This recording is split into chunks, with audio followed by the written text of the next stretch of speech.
Кешенең учында күбәләк бар.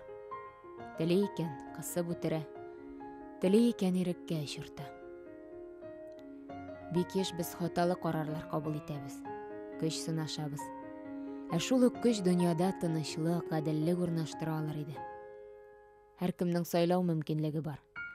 Дарыдан ул сугыш коралы ясармы, әллә сәнгать әсәре иҗат итәрме?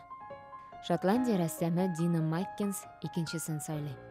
Бу рәсемнәр дар ярдәмендә ясалган. Күргәзмә бала күзләрендә сугыш дип атала. Алалар кылычка кылыч килгәндә иң зур зыян күрүчеләр балалар.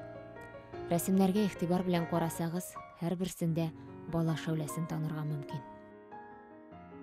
Этот проект — это не художественный проект, а все-таки концептуальный.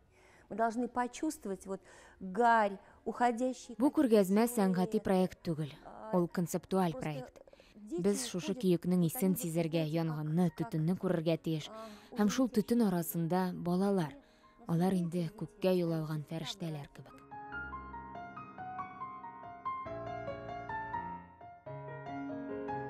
Дина Майккенс өчен сәнгать, иҗат, кешелеккә фикерен җиткерү усулы.